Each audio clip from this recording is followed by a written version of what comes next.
tonight's edition of Conversations at MOCA, Havana, Haiti with Carl Juste and friends.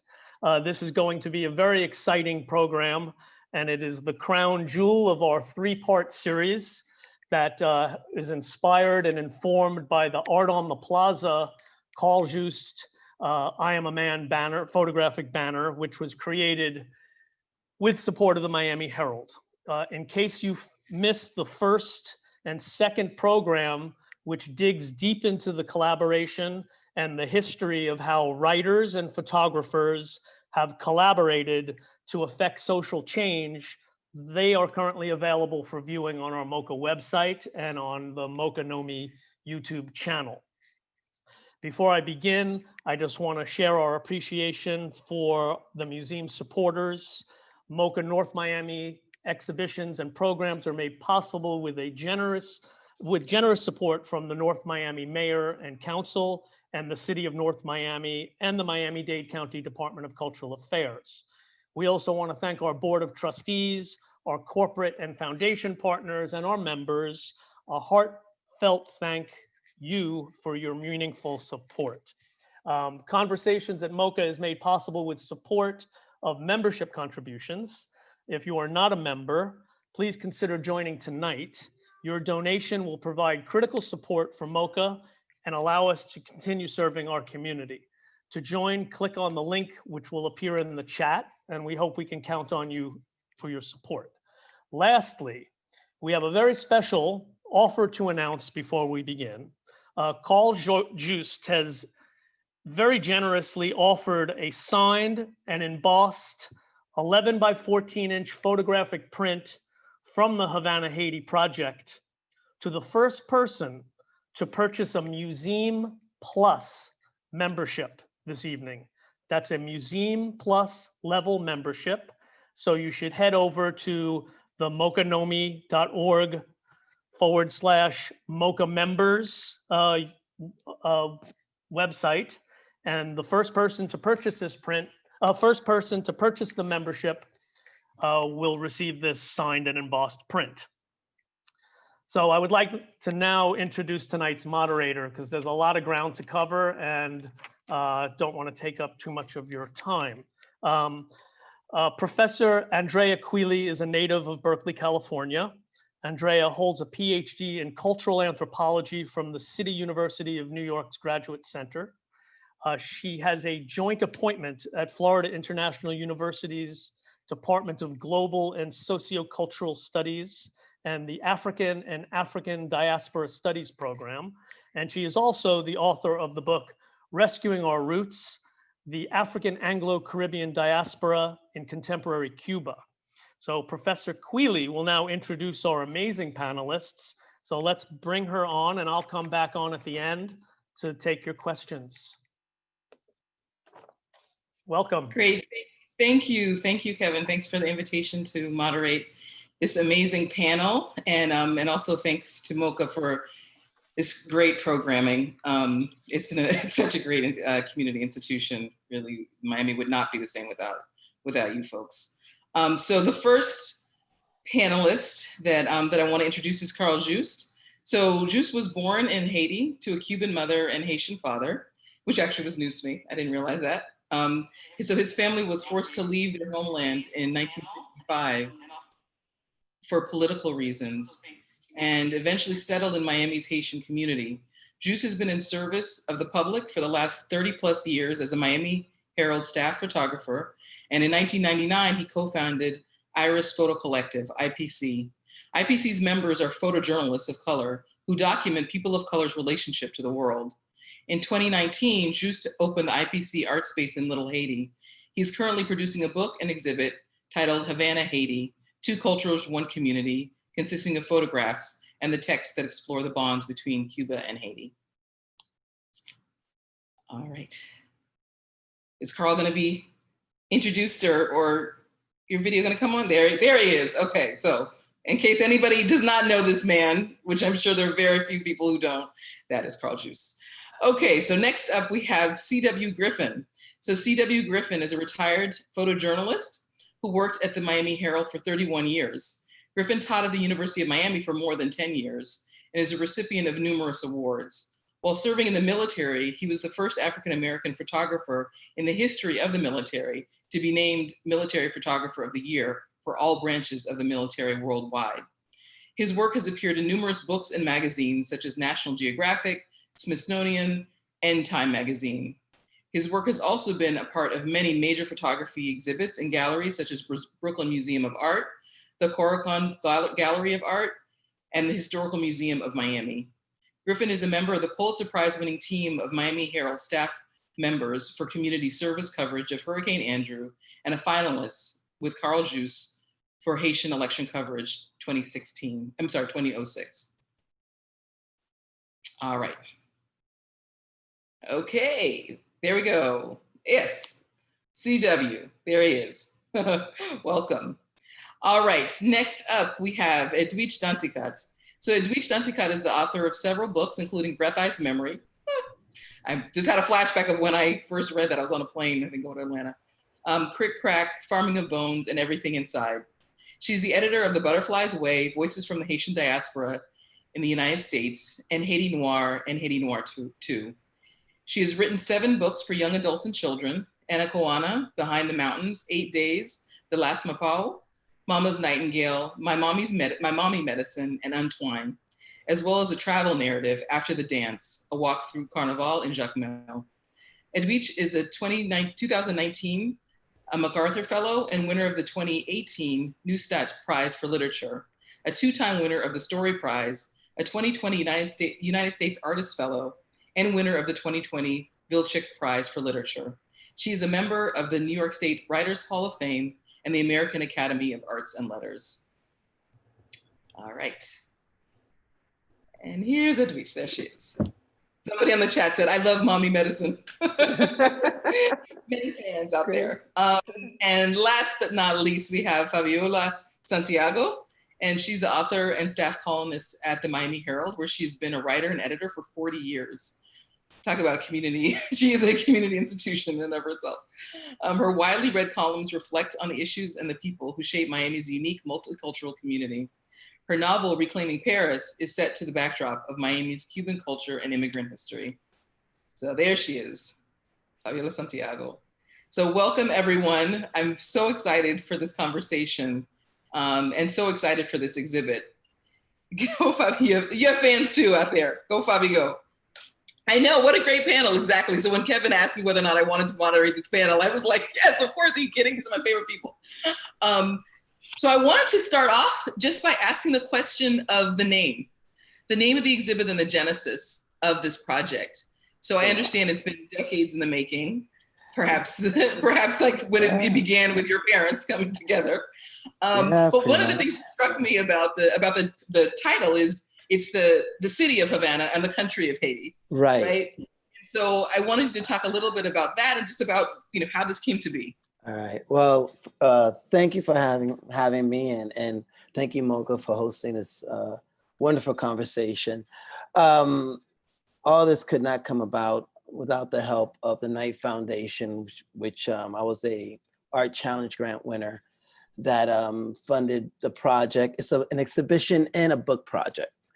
And also the Green Foundation and the Miami Herald, and definitely the public who really have stuck by this project. We started in 2007, actually.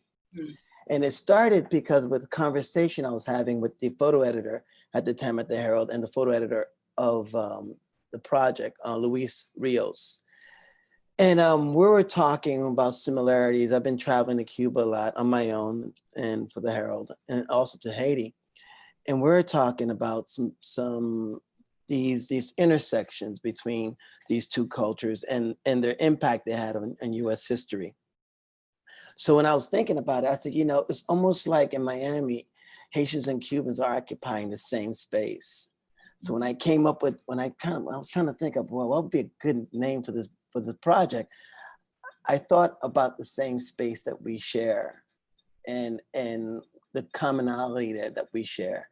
And that's why Havana, Haiti, a city and a country, trying to create this sense that it's one place, that these two cultures are making one amazing community, which is Miami, of course. And by the way, Miami is me, which is my in Spanish, ami, which is French for friend.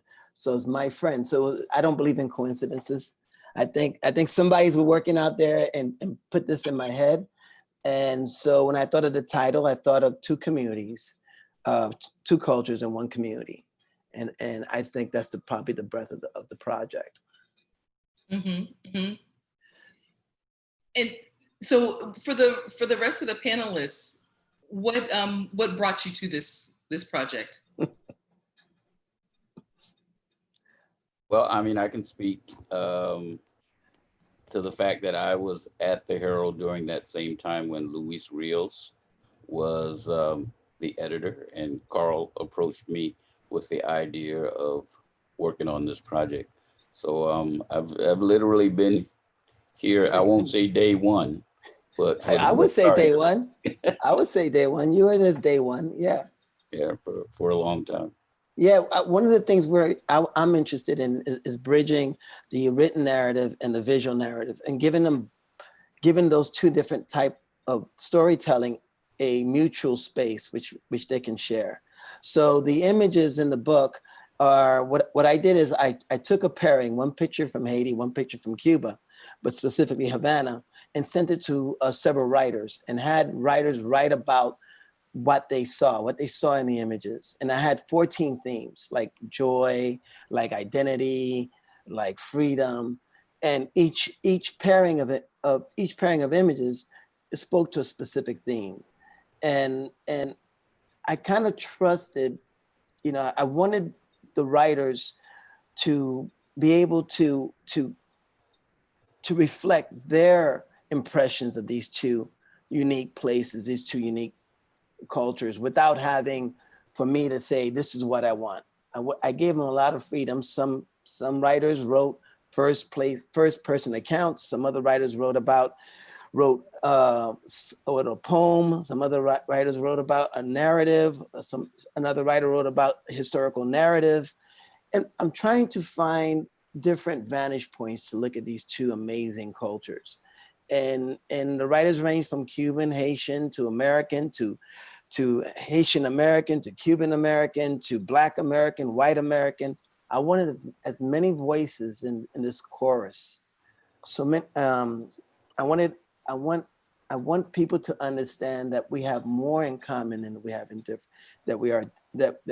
We share more in common than we are different. So that was the impetus for the project.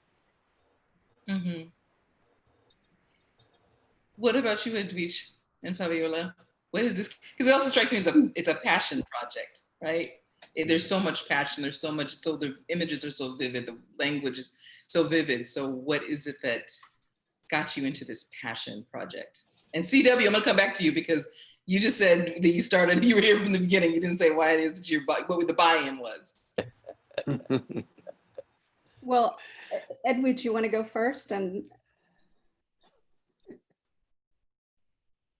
oh, you're muted. Yeah, muted. Okay, I think the buy-in is always Carl. He's very convincing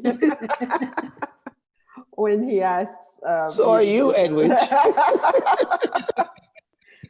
So, but I think it was also a kind of curiosity to see what would emerge. I'm really intrigued by these interdisciplinary type projects, and I remember my first exposure really to Cuban culture was as a girl in Haiti reading the great Jacques Navarro, Gouverneur de la Rosée, Masters of the Dew.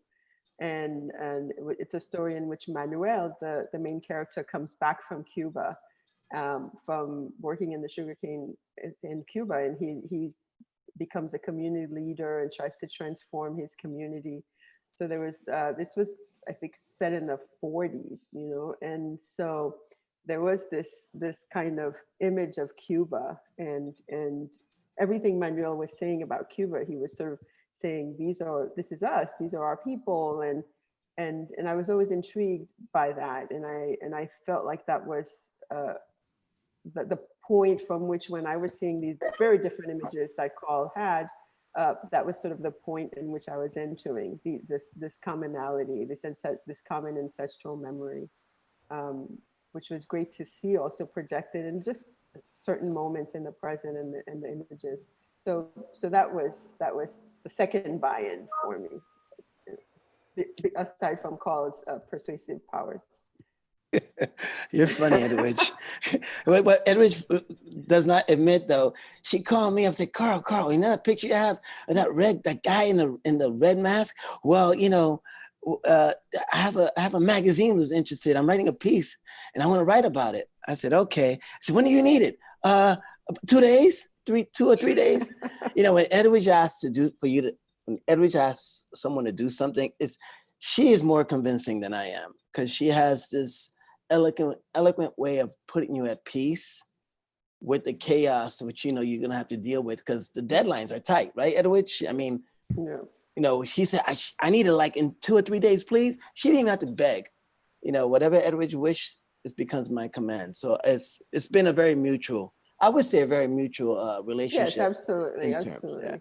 And it's wonderful to have you like an archive. I think that's wonderful to have you and CW and the other visual creators in our communities, because I mean, I think especially now we live in this time of such, you know, like, I don't even know what to call this time anymore, but I think the people who are documenting, you know, this documentation, this kind of work is so important now more than ever, especially when it bridges community. Mm-hmm. So Fabi, tell them about our trip to Gitmo. Yeah. So so I came to know the Haitian community through my journalism, and that dates to 1985. But specifically about the project, Carl and I have worked on many stories together, but one of the coolest ones was our trip to Guantanamo. Yes. On one of these little planes that the US government used to rent for us journalists, that you never knew if it was actually going to make it to Gitmo, right? Right. You know, on my first trip, that door handle fell on my lap. Wow. So yeah, Carl, by the time I went with Carl, I was like a veteran. And we, you know, it was amazing to see that we got the access to the Cubans, and we actually went to cover the first flight of the Cubans who were being brought to the United States. And so as an aside, and because we all requested it, right? Then they took us to where the Haitian tent cities were in Guantanamo. And, you know, it was just so stark the way that the Cubans were treated and the way that the Haitians were treated. But, you know, Carl worked his magic, and I think we ended up with really good stuff. We did. And so when he told me about this project, to me, it was the most natural thing in the world, because there is a long history of Cubans, you know, being interested in Haiti, and Haiti being a big part of their work. And I'm going to talk about, there's, you know, with Alejo Campentier, who's one of the most famous Cuban writers of the 1950s. One of his big books is called The Kingdom of This World. Right. And it is historical fiction on the Haitian Revolution. Right. And as a book reviewer for the Herald, because I've had many, many lives, I also reviewed the book by Mayra Montero, In the Palm of Darkness, which is a story of an American anthropologist or geologist. I don't remember what he was now, but they were in search of this rare blood frog in Haiti. And it's just a marvelous tale. But then my very best friend, Liz Balmaceda, won a Pulitzer Prize for her columns about Cuban Americans and Haitians in 1993, I want to say it was. But so her work her work in Haiti, those powerful stories that she told through Haiti, were actually, you know, major work and should be read by everyone. I love those columns. They were my favorite, her columns out of Haiti.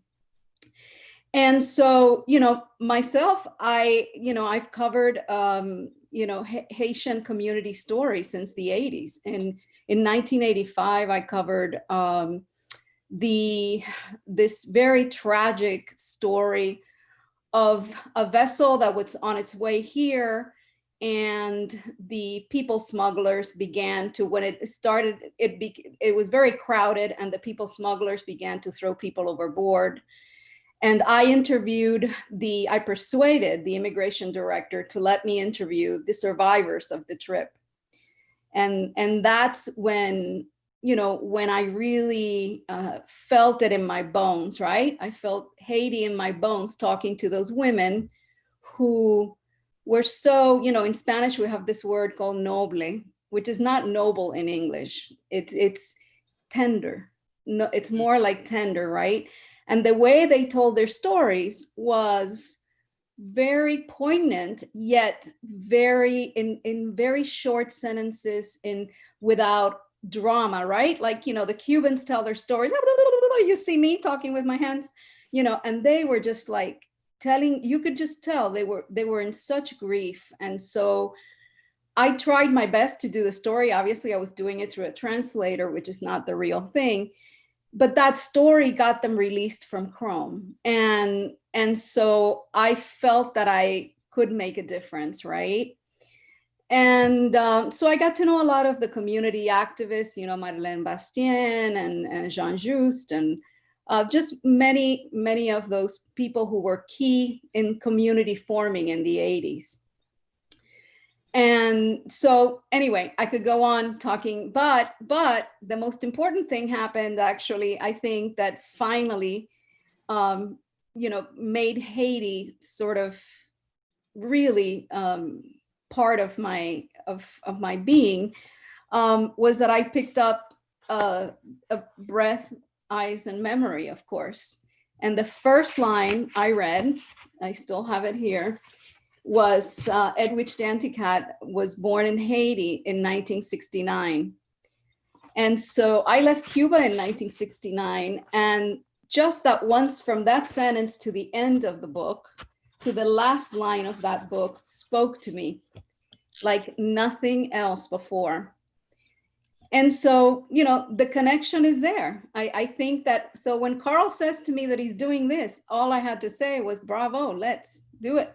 Go for it. Well, I'm glad to have you on board, because I admire your work. We worked for years together, and I love the way when you write, you always are able to capture the dignity, no matter what someone's gone through. You never make them feel like a victim, and I think that type of voice is very similar with Edwidge, the sense that you could empower those who may be perceived as powerless. And I think this is what this book is all about, is giving power to those who took that journey, who took many Mayflowers to land on the shores of South Florida. Some made it, some didn't, some washed ashore. And having that mutual experience, and people say, no one jumps on a crowded boat to get a $5.50 job in the United States. Okay, my parents didn't leave Haiti because they wanted a better job. You didn't leave Cuba for a better job. I think what these two immigrant communities really have in common is that they really understand and the breath and the spirit of the Constitution and its ideal of freedom and equality, even if they know this, it's going to be deferred. But that dream is more powerful than their connection, though it's a really tight connection to their homeland. It was hard for my parents to leave. Yeah. So it was devastating for mine. So this book is dedicated to all my Cuban brothers and sisters and Haitian brothers and sisters, and all immigrants who take this perilous, trek to come to a country that they believe is a better place and that they can prosper. So the book will be dedicated to them. Mm. Cool.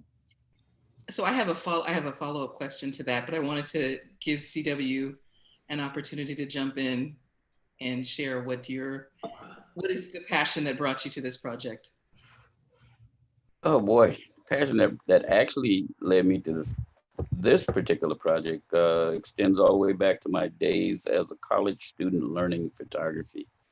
And I was approached by an African American professor who pulled me to the side and he told me that um, it was up to me and people like me to document us as a people. And when he told me that, I had no idea what he was talking about. I mean, I was shooting trees and flowers and trying to be Ansel Adams. I had no clue. However, over the years, several things happened that sort of brought everything into focus. Once I started photographing people, I found out that I loved that much more than trees or flowers. Even though trees and flowers are nice, but to be able to document someone's existence to me had a certain amount of importance to it. Um, I later on went into the military, and then from the military to the Miami Herald, continued documenting people. And I actually met Carl in the elevator at the Miami Herald. Right. And we've sort of been joined at the hip from that day till now. Um, Yeah. so when he approached me with the idea of doing this book, I mean, I was basically on from day one. I mean, it fell right in the parameters of everything that I wanted to do. It continued the documentation of people of color. It gave me an opportunity to look at two countries that I absolutely love. My first trip to Cuba Yeah. was when I was in the military, and it was to Guantanamo, and they wouldn't let us out.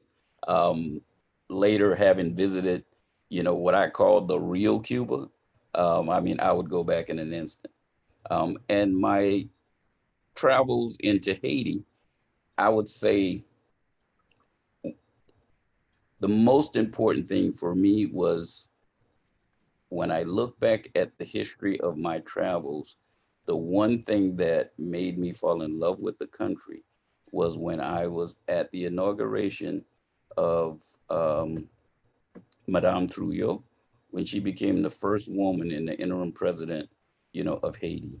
And going through that with her and Aristide and Preval, and later through all of these presidencies, up including Sweet Mickey, um, I look back and there's just nothing but a sense of pride of being there, seeing that, documenting that. So from day one, when they said, "Hey, I'm like, I'm in," and pretty much have been in ever since.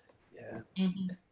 Yeah, Griff is one of the he's one of the new members. He was an associate of Iris for a while, but 2 years ago we made him a full member because it's like he says, every time I needed something done, or I needed a Robin or a Batman to my Robin, or however that worked out, we keep switching roles. But whenever I needed someone that I could depend on, I know I could call him. And his ability to understand people and photograph people not as a prop. You know what I mean? A lot of times, especially when you're dealing with people of color, it's easy to go for the cliches, and Griff always transcends the visual cliches of it, no matter who it is. If it's black, white, European, African, doesn't matter. And that is essential for this project, because for us to be able to connect, we have to connect on the most human level.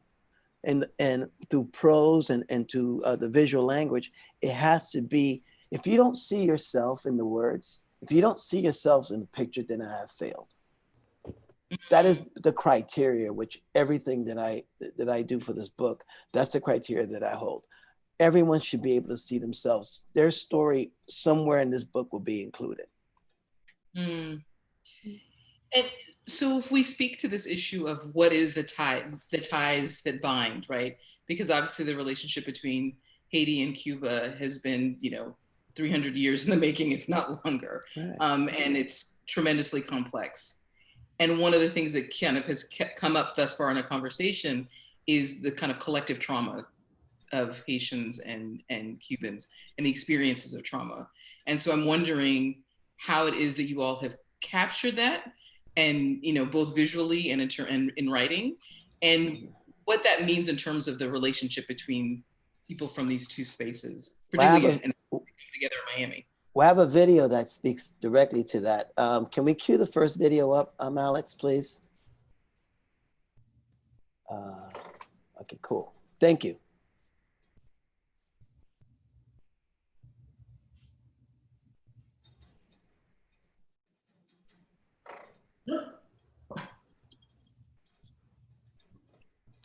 We don't hear any, we're not hearing any sound. I think you have to hit the sound button. There you go.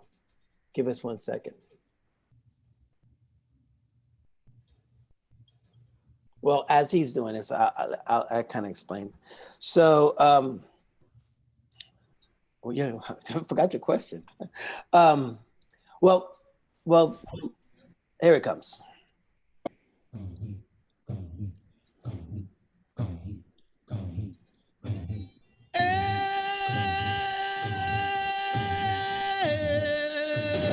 28 images, 19 years of visual reportage, 16 writers, 7 photojournalists, 2 countries, and 1 humanity. That's the focus of Havana and Haiti, 2 cultures, 1 community. The concept came from Iris Photo Collective co-founder Carl Juste and editor and project director Luis Rios. South Florida, more specifically Miami, is the adopted home for both of these Caribbean immigrants. Both journalists have witnessed the exodus of Cubans and Haitians from their homelands. Haitian-born Juste has spent more than 2 decades documenting the immigrants' drama as a photojournalist for the Miami Herald. Luis Rios is the director of photography and visual journalism at the Herald. The collection of 28 photographs, the main component of the exhibit, is printed on canvas, and most are larger than 3 by 5 feet.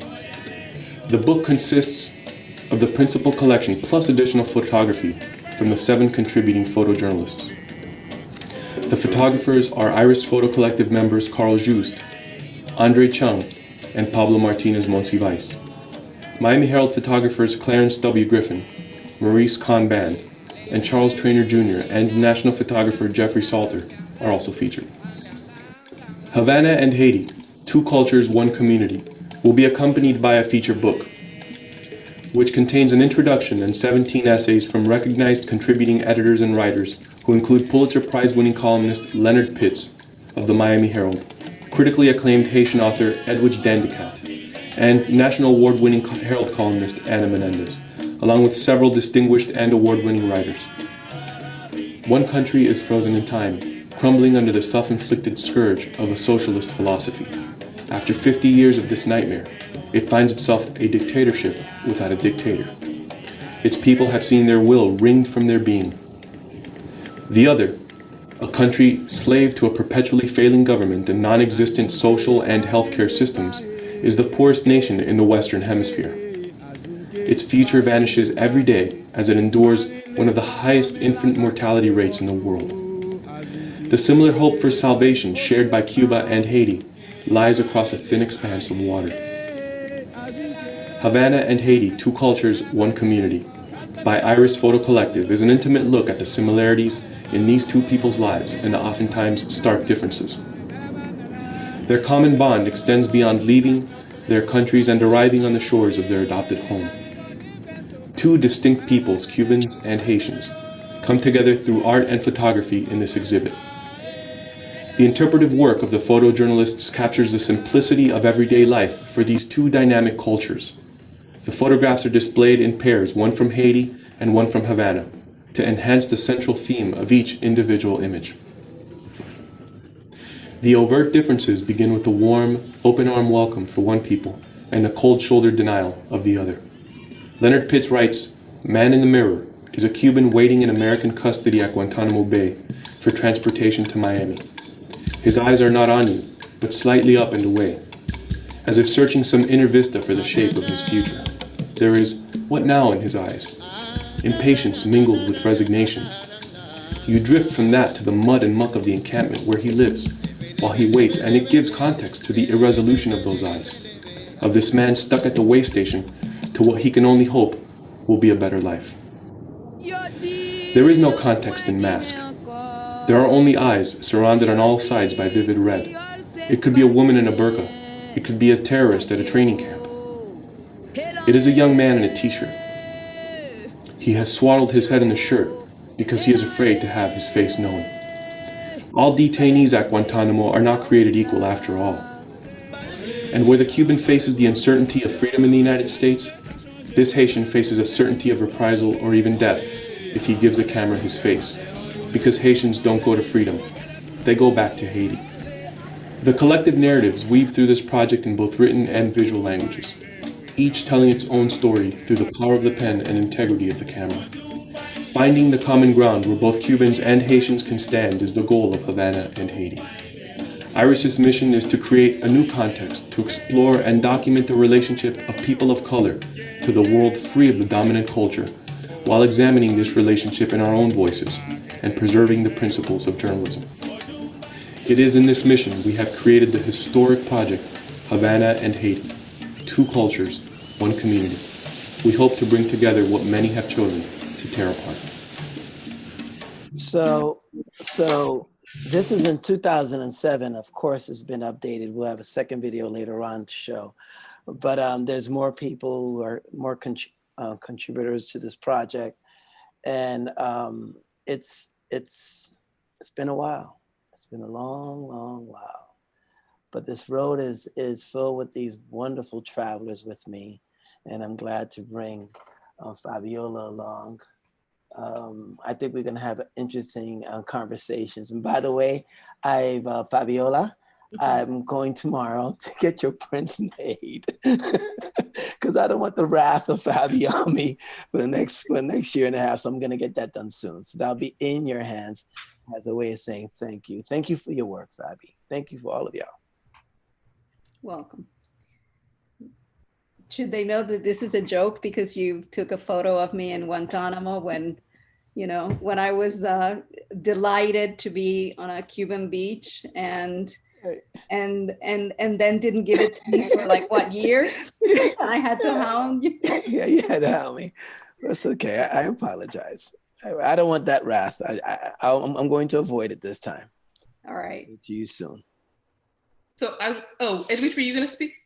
Oh yeah, I was going to say that, yes, I think we should address something that someone said in the chat that, and I think Carl did say that the video's old and that it's very, seemed editorialized in some points about, I mean, maybe you should read it. You're the moderator, right? And I don't know what the book looks like now, but I think there's probably counter conversations going on inside the book as well on this subject. So you want to? Yeah, I wanted to just read the comment. So it's with due respect to all contributors, it seems the trailer we just saw gives a bit of a skewed perspective of Cuba and of Haiti. For example, the one paragraph description of Haiti fails to mention the role of the US and other countries in its underdevelopment. And I'll add just the narrative of Haiti as the poorest country in the Western Hemisphere and point to yes, that's like triggering. Why Haiti needs new narratives. Yeah. Amazing book by Junior List. But for example, the one paragraph description of Haiti fails to mention the role of the US and other countries in its underdevelopment. The one paragraph description of Cuba virtually equates socialism with dictatorship. Could someone please balance this out? Yeah, first of all, it's a teaser. Apparently, we're covering several different subjects, and it'll be in depth, and it will talk about the relationship of both countries to this country and to them and among themselves. So we have large essays, but you can't put that in a teaser. Haiti is a poor country. It's moved since 2007. It's getting better. It has its issues. Like I said, people don't leave these two countries and leave everything behind because they feel like it will get better tomorrow morning. A lot of them are, like my father was persecuted, put in jail, falsely accused of murder, and got out and was told that if he decided to stay, It might be at the peril of his family because he fought against the Duvalier regime. So there's a lot, there's a lot of other things that are going to be included in the book, but you can't put that in a 4 to 5 minute. We'll be here all night if I would give you the full details of what's going to be in the book. But there are going to be a lot of things. Carlos Moore talks about labor in both countries, sugarcane, and how that was used by the American industry, and how the Americans favored the Cuban sugar industry, and by destroying, the industry in Haiti, both the coffee and the rice industry, in favor of the Cuban system. So there's a lot to be discussed, but that takes time and takes a little patience. It's not a definitive piece of work. It's just a collection of stories from different points of view. Yeah, I think though, Carl, what is worth also saying is that I think it's important, just as what you were saying about the nuance and like CW's work, we want to present nuance as well. Right, right? Well, yeah. And that phrase for Haitians is the most cliched you can get. Yeah, but that was that was in 2000. Yeah, and that no longer applied now. So back then, given certain conversations happening in the U.S. right now, it's I mean, the more nuance, the better. Yeah, we are gonna have plenty of that, And as you'll see in the second video, there's a lot of other things that the thread that I'm more concerned with, the thread that binds both places, as opposed to how people define them from the outside. I think like Aponte, for instance, who was executed, who was searching for this book, and who was accused of treason by the Cuban government and was heavily influenced by the Haitian Revolution. And there's these intersections historically of both countries, and how they have shaped this country.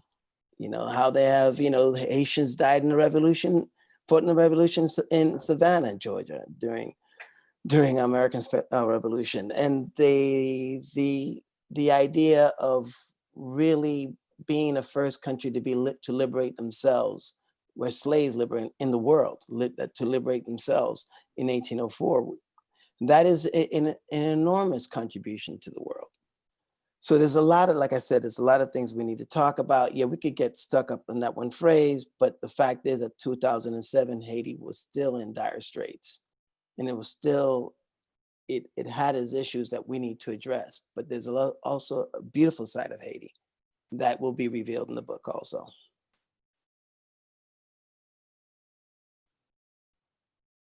CW, did you want to jump in? I don't know. I mean, he covered it pretty well. Because, when you're looking, we're looking back 13 years, so the narrative 13 years ago was definitely different than the narrative is today. And we've definitely tried to cover a lot of those issues to bring you a more balanced picture of, or something that reflects the modern day outlook of Cuba and Haiti. Yeah, we're going to...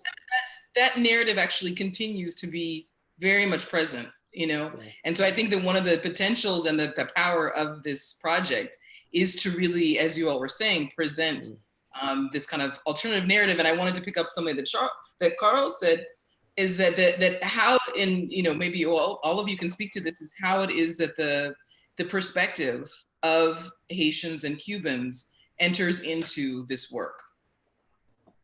In other words, from their voice, which relates to another question I have about language, but.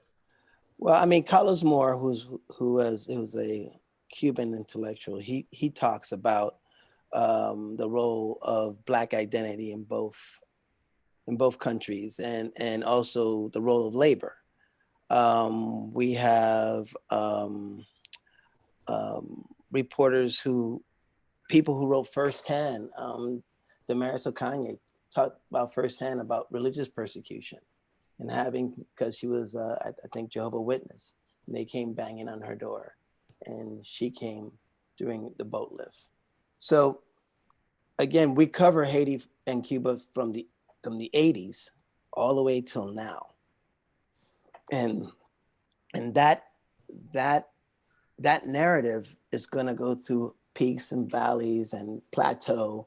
And I want to make sure to give as much as different voices to this narrative as possible, so that at least we can start a dialogue. This is not a book you pick up and solely, yes, there'll be a lot of factual information, there'll be some historical information, but it'll be more of a reference point of how we see these two countries when it's eventually published in 2021 or 2022. So that's the aim. That's why it hasn't been published yet, because the story has not yet been fully told. So that's the beginning. So we'll see where it takes us. Mhm. I'm happy to speak about the dictatorship angle that the person who asked the question talked about. I think it's really not helpful to link the conversation happening in the United States today with, and say socialism, dictatorship, that they not equate or whatever. Because in terms of Cuba, Cuba is a dictatorship. And if we can't accept that first, that one line, then I have a problem with that, because I was born in 1959, 3 months after the Cuban Revolution. Okay, so I was a baby, age zero. I am 61. I have 4 grandchildren, one of them turning 12 next month. Even if it was the sweetest type of, even if it was European socialism led by one family, it is too long. So, and it is a ruthless dictatorship. It just camouflages and camouflages and camouflages, but it is still a dictatorship.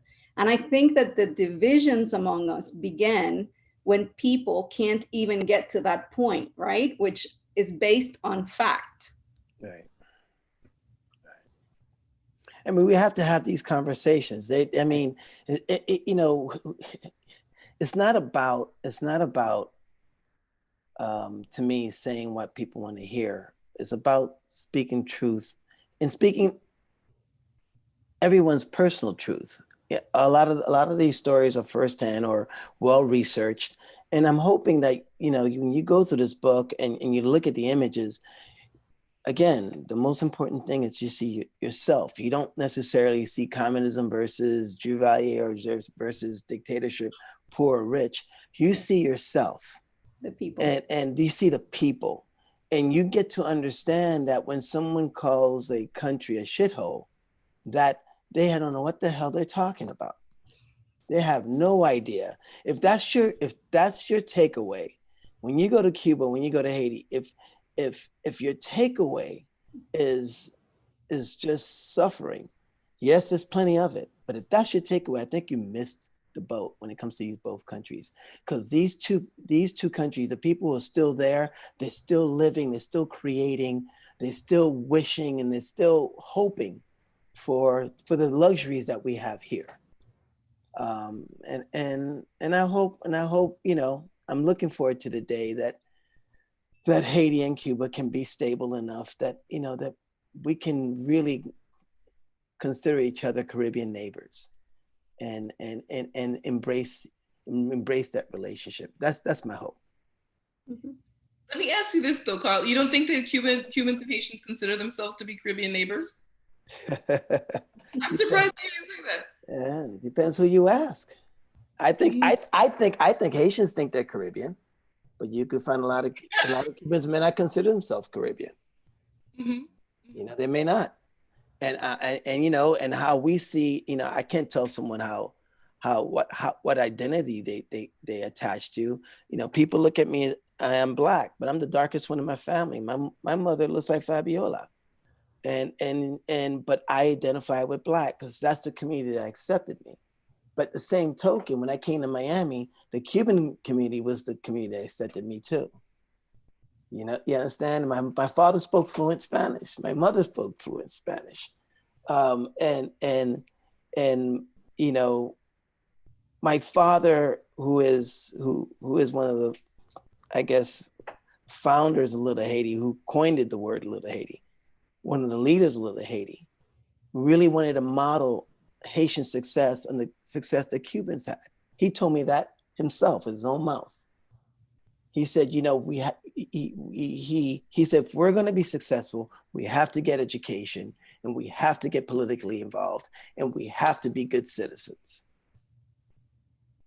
And that's what Cuban success has been built upon?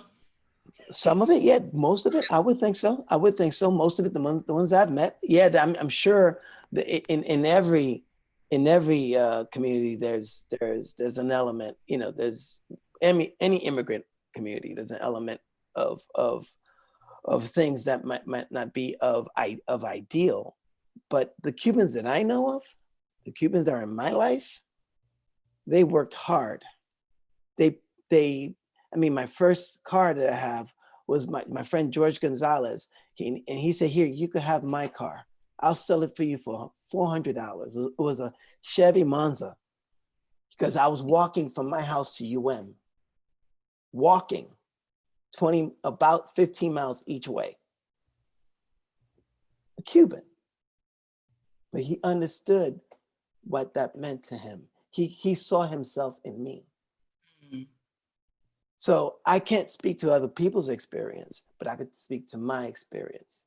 And then I've had some experience which has not been as nice. The first time I felt racism in Miami was from a Cuban family. They said I was not invited to the party because I was Black. I went to Jesu Elementary, a Catholic school, where you could count the amount of Black people that were in that school, maybe 5 or 6 of us. And in my class, in my 7th grade class, there was 4 of us, and none of us got invited. So, but, you know, do I hold, you know, I see the good in people. You know, I see, in my experience, in my personal experience, I embrace my Cuban part of my heritage. I really do. In all sense of it. If it's the music by Cachao, if it's listening to the music, to momba, to soca, or salsa, or doesn't really matter. I sway to that rhythm as if it was my own, because it is part of me. It's part of the African diaspora. So I embrace it. Mm-hmm. Completely. So I wonder if other folks can speak to this question of mirroring, right? So how do you see yourselves? I think somebody mentioned that part of the genesis and the aim of the project is that Haitians and Cubans see each other in each other, and that others who are not Haitian Cuban also see themselves reflected. So I'm wondering, how do you see yourselves in these images and in these stories in the work? Wow. Well, I relate to everything that Edwidge writes about family, you know, the bond, the familiar bond. You know, when she says auntie, I immediately make the connection to my tia. And it's not a connection that you make, you know, it's not something that you're thinking about when you're consuming the art or reading the work. But for example, when I drove by MOCA to see Carl's photograph of I Am a Man, the reaction was, for me, was physical, right?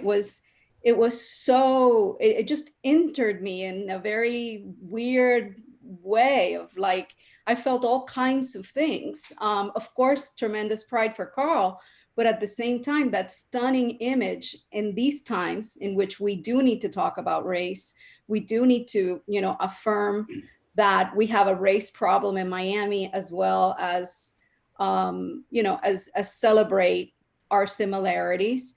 To me, it made me cry. It made me cry. And of course, after that, you know, you connect in other personal ways, which for me are, you know, have always been very when I got to this country in 1969, there were two kinds of newcomers to that school. One was the Cuban kids like me who had arrived. We're not an early exile, because early exiles is the early 60s. It was those of us who arrived in the freedom flights were seen as newcomers. And we were newcomers. And then the others were the schools had just been integrated. So it was the African Americans. And my first friend in this country was an African American girl from Liberty City whose name was Karen. And we bonded over her love of soap operas and my love of telenovelas. And so to me, the relationship with people, with others in Miami besides Cubans, has always been a permanent, right? It may be against the stereotypes, you know how we really do. The problem in Miami is that we live in our own little worlds, in our own little circles.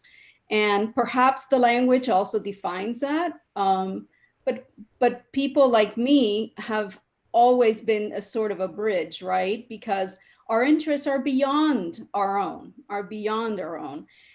So I go to book readings in Spanish and in English. And, for me, I jump between languages very easily.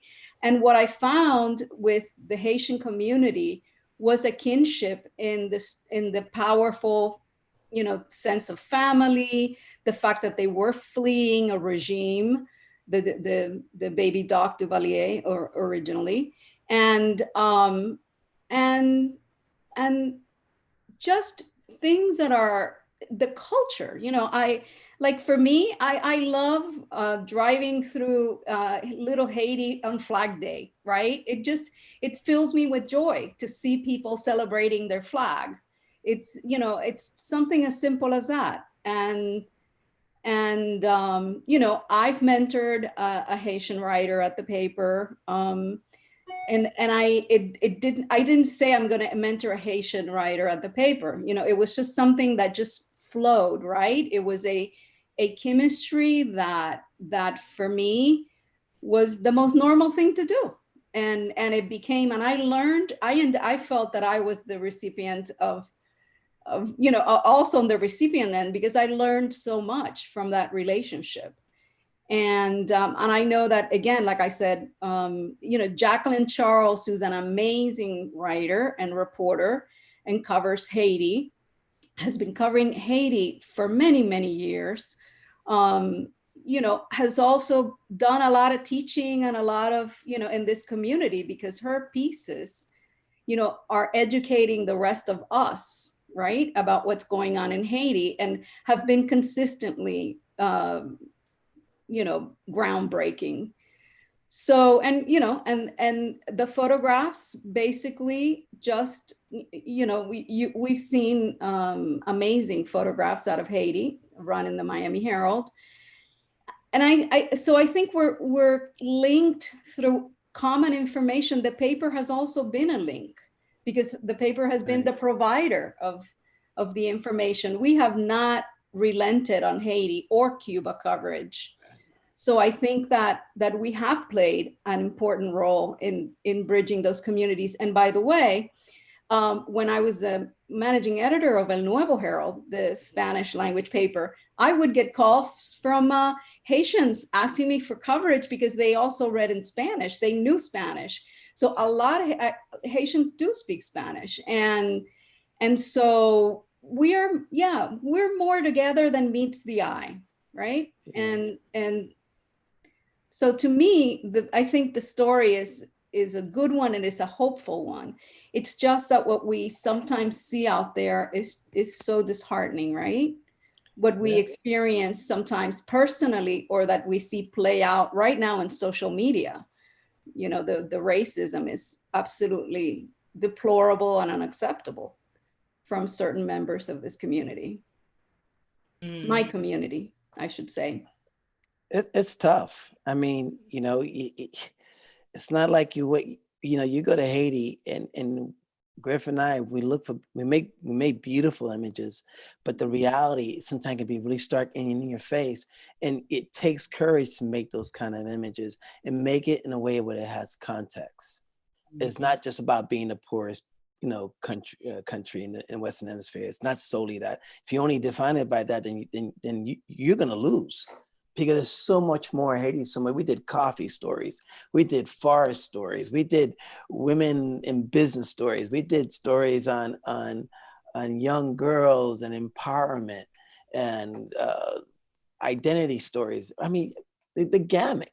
We've done the gamut, but unfortunately, a lot of times when people pick up the paper, they only see when it's the breaking news, when there is, civil strife, and that's where we're at. And that's why I decided I'm going to make this book, and I'm going to touch on those things. But the book is not about, it's not about, pain and grief. It's about resilience and faith, and that's something I think both communities can wrap their head around. If we can find a place to start a conversation that sees us beyond just our race or our place of origin, our birth, origin of birth, or even our religion, if we could find a place that we could start an honest conversation, I think we all benefit. And I think that's why Edwidge work speaks so well. It reads so well, because when you read it, you see yourself. And I love working with her because her works kind of echoes what I'm trying to do. Can I Yes. just say, I thank you, Fabiola, for the kind words. I think too that, as I mentioned initially, that my connection to Cuba is literary as well. And I remember reading Dreaming in Cuban by Cristina Garcia and thinking, oh, that's so much like our story. And reading Ana Menendez's work and reading you. And I think one of the things that, like, to go back to the first question, was an appeal of this project is that when I first moved down here in 2002, I thought there would be more interaction between the communities, frankly. And I didn't see that. Like, it seemed like there are these connections of individual relationships, but I thought there would be more political overlap, more cultural overlap. And then it seemed to me but then I sort of saw it as maybe sort of part of the insularity that you have in car driving as opposed to walking culture, right? Right. And so, but there's a young man, I can't remember his name right now, but he's made some wonderful films about migration and has been in the Caribbean Festival, where he's made films about these Cubans of Haitian descent in Santiago that are beautiful. That I think is also worth adding to the conversation. I so wish I could remember. And if anybody remembers in the chat, just put it there, because he follows these families these Haitian families that have been in Cuba, and the women. He featured mostly women speak Creole. They sing the songs with such nostalgia. It's just a really also a beautiful other aspect of that story. And I remember a bunch of years ago, I was in Haiti in a hotel and ran into a group of Cubans who had come to Haiti to find their family. And I know many Haitian families also have Cuban parentage. My uncle had an adopted daughter from Cuba. We never quite got the story, but her Cuban father had come to Haiti and had a daughter there that my uncle raised there. So there's a lot more fluidity that I was kind of disappointed when I moved to Miami that I didn't find, like more sort of interaction. Yeah, because they kind of live like in little cul-de-sacs, and one of the things my father was saying is that if we have so much in common, how come we never, integrate? And he tried. I mean, to the point that, his bookstore sold both Spanish language books and records, and French and Creole and English. But and I think if Miami is going to move forward as a global city, we have to work this out to where we're not people from, or I'm Haitian or I'm Cuban. When you go to New York, people say I'm a New Yorker. I happen to be born in Haiti, or I'm a Puerto Rican, but I'm a New Yorker. I'm of Puerto Rican descent. It's the sense of identity, that's collective identity, that's lacking in here, that I hope that the book would eventually speak to. Yeah, but just finally, just going back to I think the political conversation, I think the policies have also purposely divided Yeah, us, agreed. right? To the point that it seems like, I mean, that it's sort of the favored status. It's like, if you're asking for equal status for Haitians, it seems like you want what the Cubans get taken away. So I think that's also be a big wedge between the communities. Yeah. The US policies. And the book will speak to the wet foot and dry foot policies. And the opening images is Mask and the Man in the Mirror, two migrants in the same place, practically within yards of each other, who are having two separate experiences, completely separate experiences. Yeah. And one has a high possibility of reaching Miami. The other one has nothing but doubt, nothing but doubt. And I had to ask myself, why is that? And I hope the book answers some of those questions. That's actually a really great segue to this question that's been asked in the Q&A. Before I get to the question, though, I just wanted to point out that Gloria Rolando, the Cuban filmmaker, has a beautiful documentary called Reembarque, Reshipment, about Haitian Cubans, Cuban Haitians. So just FYI, check it out. Check that out. Thank you. It's beautiful. So in the chat, Fabi, when you first went to Guantanamo, you said that the two camps, Haitian and Cuban, were very different. How so? What did that represent about the U.S. relationship to the two countries, and how does the book document the evolution since then? Well, Fabi, the Cubans had the tent cities and camps in Guantanamo began with the Cuban Balsero exodus, right? That's they were the first group to get there. 35,000 of them, and I believe the number, I'm not sure now what the number exactly of Haitians were, because it fluctuated, as Carl said, because they would be sent back. And the differences in the camps, the Haitian camp was much smaller. So it was indoors, right? It was like inside a barrack type place. Yeah, the Cubans were out in the fields. I mean, the Cubans had several camps. There were many, many camps named Kilo, Alpha, all kinds of weird names.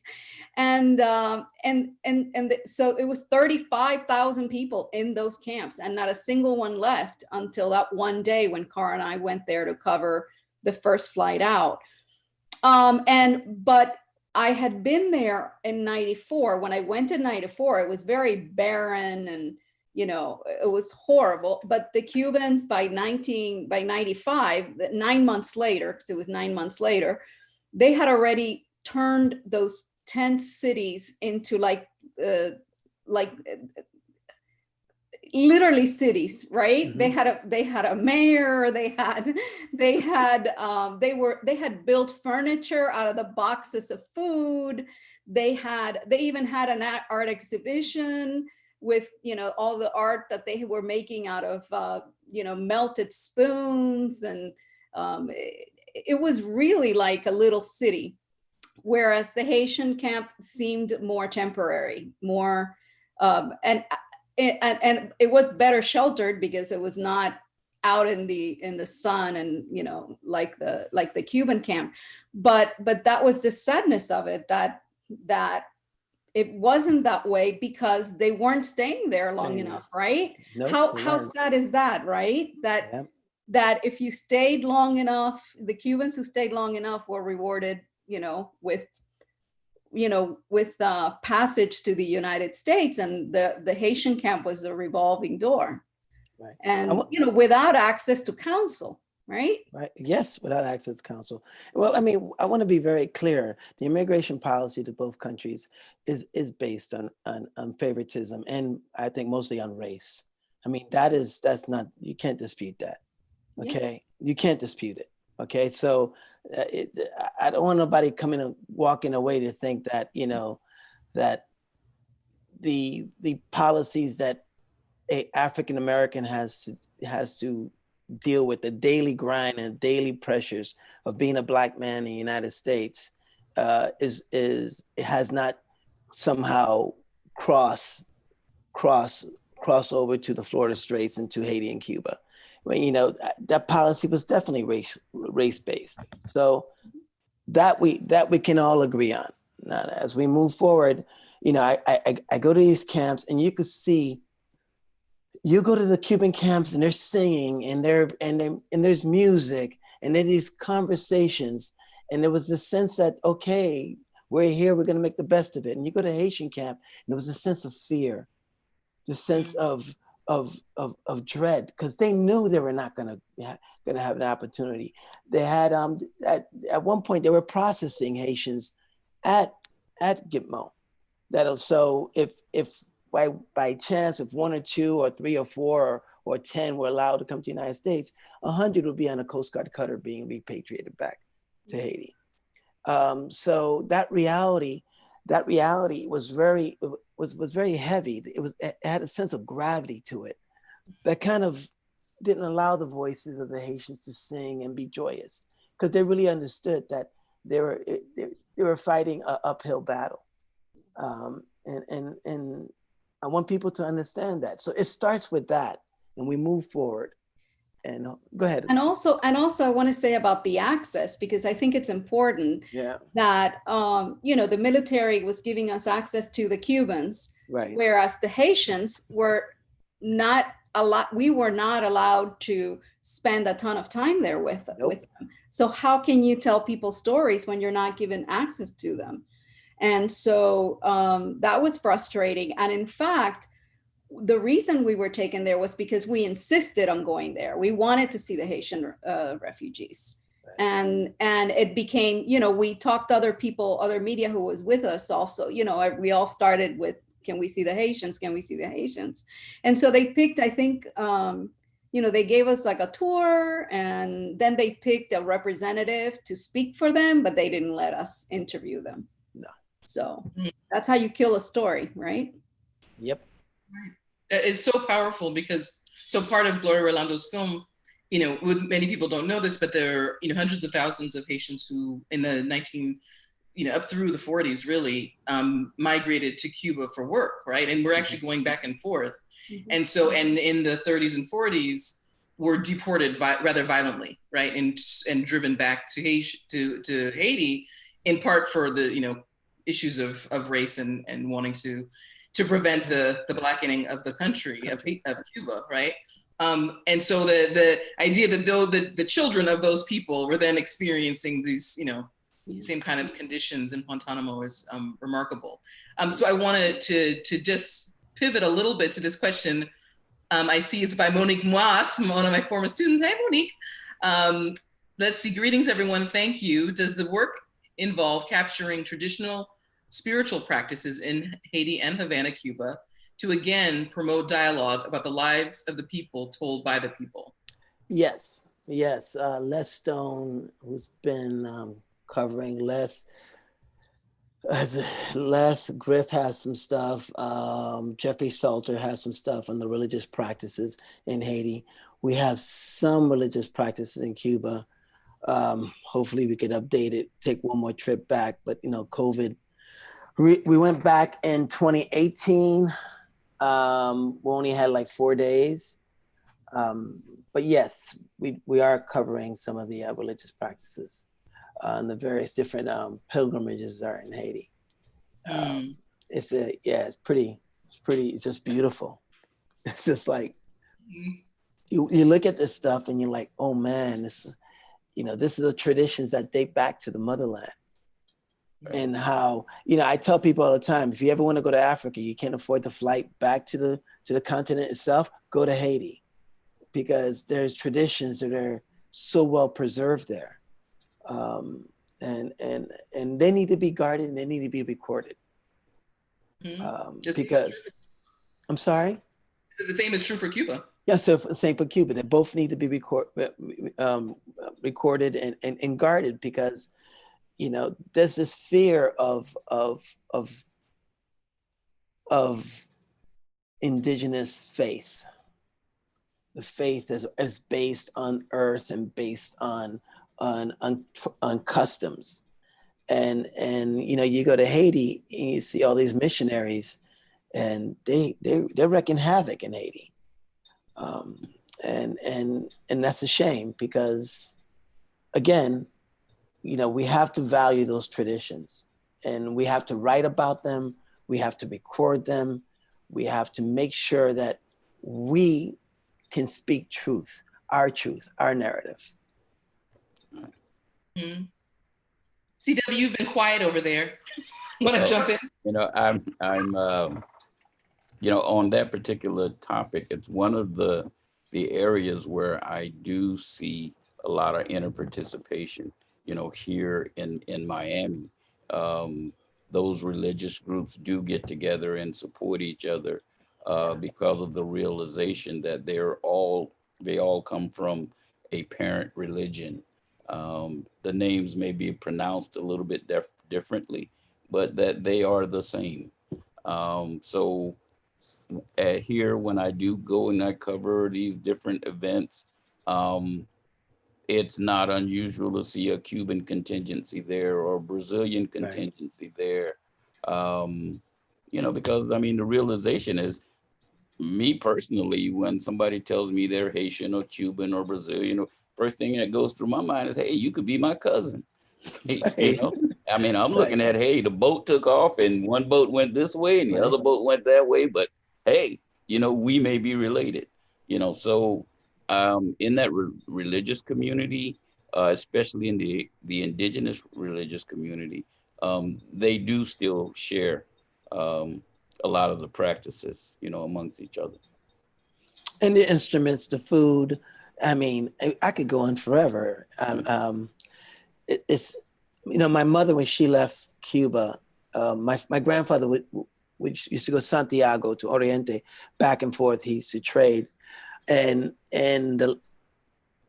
she was actually she holds two birth certificates, one a Cuban one and a Haitian one, because she was actually born in Haiti. Well, my grandmother was pregnant, gave birth in Haiti, and they went back to Cuba. So it was always this connection that started before I was even a being.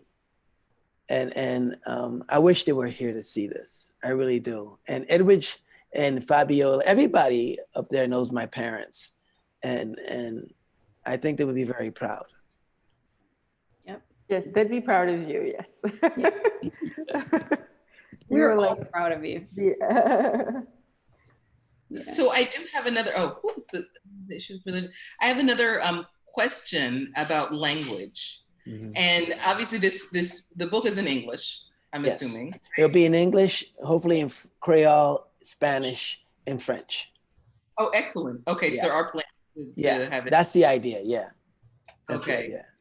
So that's one issue, is the translation. And the other issue is just language. And I'm gonna pick on Edwidge first, and Fabiola, the writers, right? How is language coupled with the images in the text, right? How do you see, what's the relationship between the two? Well, go ahead. No, I think it was important, at least for me, and then I think I have not seen the text, like the book, in a long time, but in the versions that I've seen, for me, I think it's important, like, to use the text as inspiration as opposed to try to interpret the text, right? So that for me was just like as a way, like the image, to see what it brings out of you, and that's how I took it on. I think there's different, to see what it inspires, you know, because I think it's also, like Carl was saying, like, these images leave room, right, for the viewer, and they'll be interpreted differently by different people. I think a text that did interpret was saying how, you know, like the image behind Carl, for example, could be interpreted in so many ways, right? It's powerful in its ambiguity and the color and these eyes.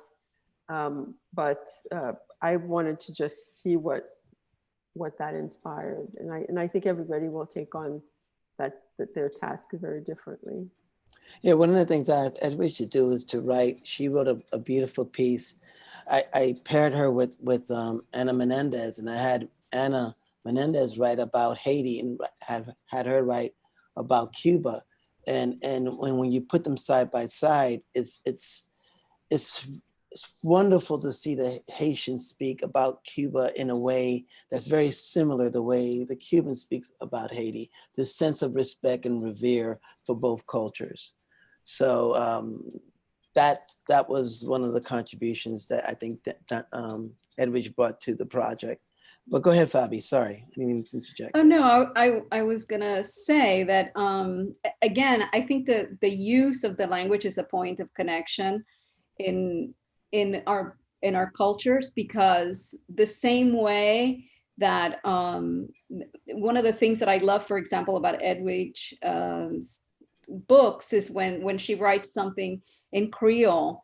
I often do that too in my writing to make a point. There are just words in our languages that are so specific and so full of additional meaning that it is interlaced in a way that I think the writer in English can appreciate and understand it.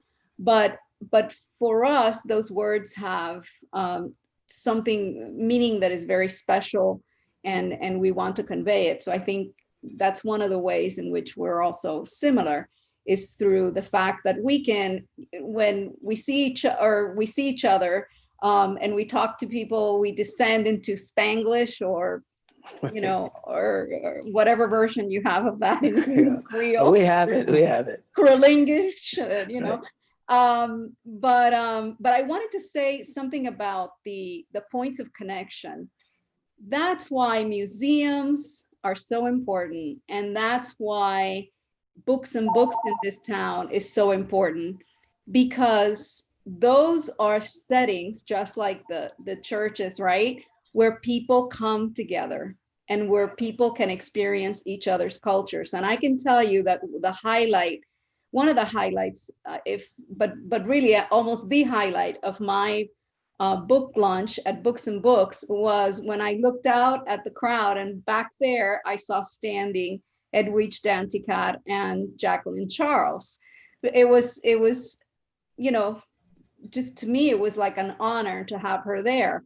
And my book is about Cuba and Miami, and she made, I mean, I had no idea she was going to be there, and her being there, that's how our communities connect. I go to her readings, she comes to other Cuban writers' readings. We have that opportunity in places like Books and Books, in museums, in other places in the community where we do, we can have, and in this sort of way, we were having a conversation tonight, but we just need to do more of it. And I think we need to encourage other people to also be part of these things, because what happens is that oftentimes those of us who care are the ones who do the connecting. And all those people out there who should be connecting are out in their corners, right? Right. We got to get out of our cultural cul-de-sacs and really engage. I mean, there is at the Little Haiti Cultural Complex. I mean, Little Haiti Cultural Complex. There is a big night, or the Sounds of Little Haiti, and we have Brazilians, Venezuelans, Haitians, and they have compa music. They have sometimes salsa. There's all these great places where we can intersect, and I hope this project will be one of those portals that we all can walk through and begin to engage. I'm hoping.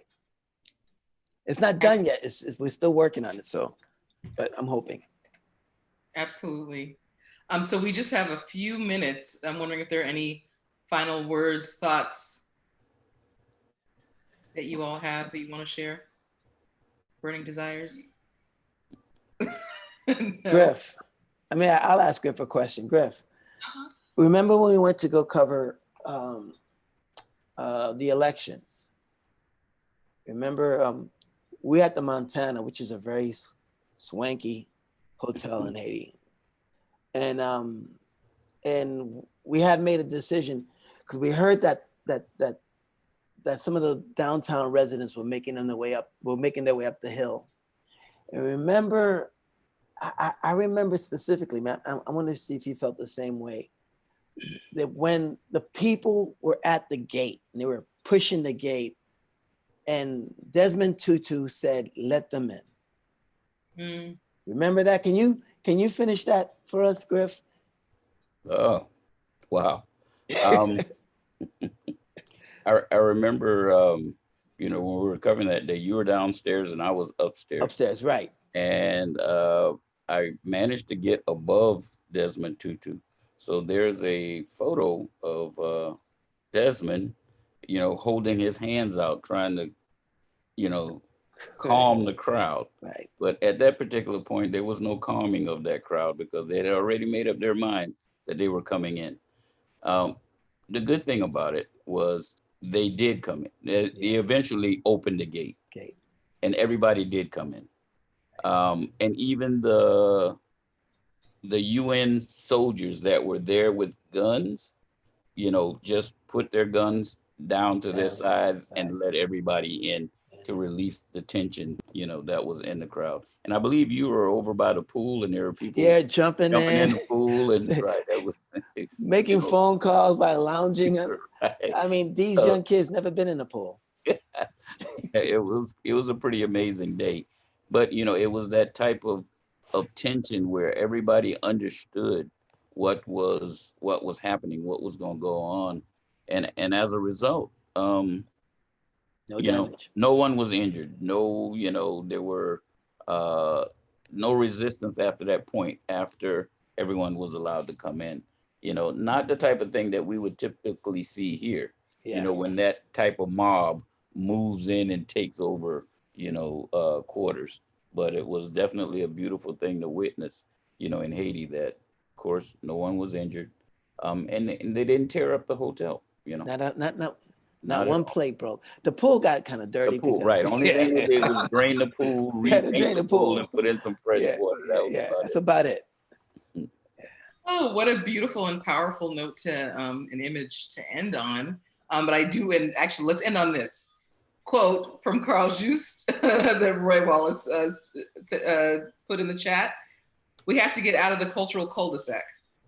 So I want to ask, implore, and inspire. Hopefully this conversation has inspired us and the folks who've tuned in to consider ways to do that, right? Ways to make this kind of image of what we see, the potential that we see in the city, to be a reality, right? And think about what are the obstacles, right, to getting out of those cultural cul-de-sacs, and to really celebrate and be a part of each other's lives in ways that are kind of deep and meaningful and enriching. Because if I care about you and you care about me, then we can care about us. There we go. That's another culture. I mean, but I'm just saying. But I'm just saying that's what the project is all about: caring about us. And that's why I have so many different people from different backgrounds to be contributors to this project, because I just want to start a conversation, an honest conversation. If it's about politics, it's about dictatorship, poverty, let's put it out there and let's talk it out and see how we can grow together, because we have more in common than we have, and that makes us different. I think so. And I believe so, because I'm a product of it. Mm-hmm. Excellent. All right. Well, here's Kevin. Back. Hi, everyone. Well, that was really amazing. Everyone on the screen here, I want to extend my most sincere thanks. This is an assembly of Miami treasure. You, each and every one of you are pieces of this puzzle that make Miami sort of such an amazing place. We're such a unique city. We have a little Haiti, we have a little Havana, and there's no other state in the country that has that. And that's really, I think, an amazing thing. So I want to thank our panelists. I want to thank our moderator. Thank wanna- you.